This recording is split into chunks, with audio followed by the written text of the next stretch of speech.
Good evening, Chairperson Commissioner Cupid, and all the commissioners. Good evening to everyone that's in attendance. My name is Davita Carter. I'm a resident and a constituent in South Cobb. I'm with Ms. Monica Delancey with We Thrive in Riverside, and I do want to thank Chief Magistrate Brendan Freight. I'm sorry. Let me get it right. Chief Magistrate for this WebEx meeting the other day, because it was very helpful for a lot of people in our community. There was one thing that really bothered me. I sent a couple of people an email the other day at the commissioner's office. We seen some signs in our community, and this was a realty company that's putting signs in our community saying that they're going to help people get evicted. Okay, during this pandemic, you know, we've been fighting for the rights of people not to be homeless with their children. There are a lot of people of color that are being evicted. We are paying market rate rent on Riverside Parkway. Market rate for apartments that are falling apart. I've called for repairs several weeks and they don't be answered. My husband has been out of work because of this pandemic for 14 months. He just got a call the other day from his job saying they may open up in July. Okay, so that's going to be what, about 16, 17 months out of work here in Cobb County. Now, as an American Indian, a daughter of the Confederacy and a daughter of the American Revolution, I've been doing my genealogy. This is my land. We shouldn't have to fight this hard for a job, for affordable housing, for a wage that we can pay and buy food, buy clothes for our children. There should not be this hard. I'm finding that I'm related to Pocahontas. I'm related to George Washington. I'm related to Chief James Big Thunder Lawyer of the Nez Perce. I'm also Cherokee. So this angers me when I see people that are just taking advantage of the people of color that's really trying out here every day, trying to fight for the rights of others, you know. So I get very passionate because I know that this is my land and I shouldn't be struggling like this. So I want to thank y'all all for giving me this opportunity to speak, because this really hits me a little bit differently. I'm finding land patents signed from the president. I'm finding land patents in my ancestry. Now I'm trying to figure out how to make this work for my family. Okay? This is very upsetting to see people put out on the street like that. See their things just thrown in the street, and other people just come start picking. They already being put out on the street, and other people are picking through their things. I think there should be a better system that Cobb County does when evicting people, where people do not have their things just thrown out in the street.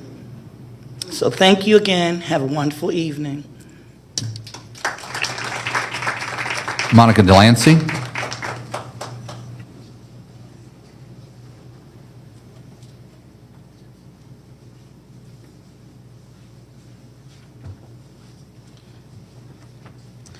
Good evening, Monica Delancey, Riverside Community. First, I would just have to address some comments that I sat in and listened to earlier. And I have to address that because I would like for someone to address comments even pertaining to my children. See, years ago, children that looked like me were not allowed to go to public schools, okay? We had to attend school in private and was told that we could not go to school in this country. Now, whether or not how these children that's here now, how they got here, they're here now. And they're going to be able to go to school and learn. It's not their fault how they got here, they're children.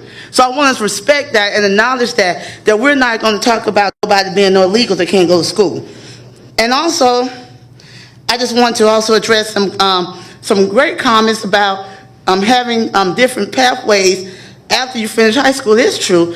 Everybody's not going to be able to go to college. It costs too much. It causes too much people to be in debt. They can't even, afford to get a house because they have $100,000 worth of student loans.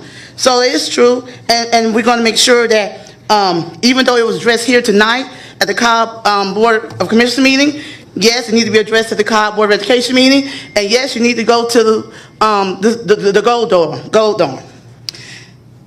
Tomorrow's the last day of school.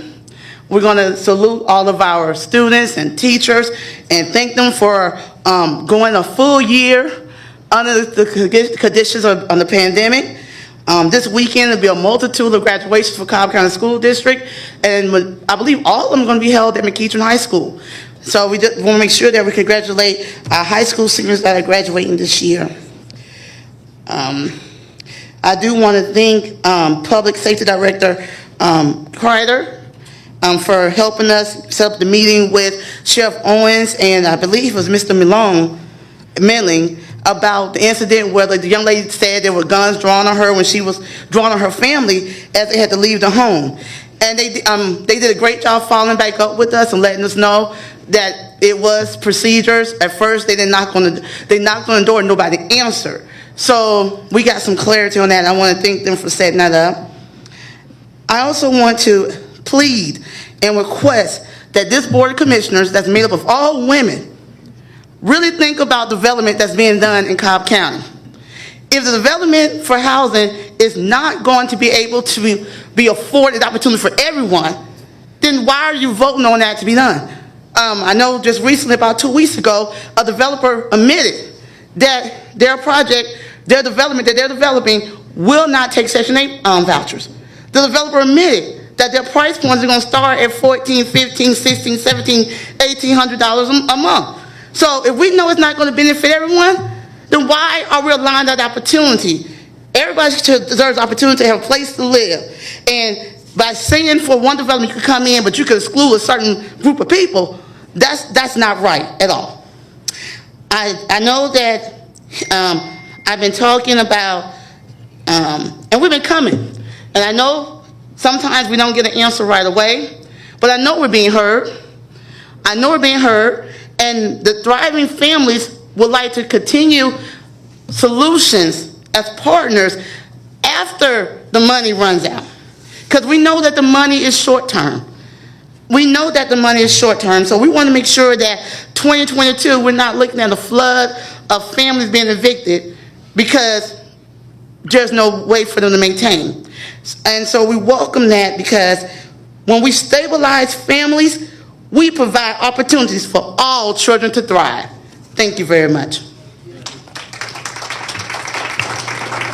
Sharon Mason.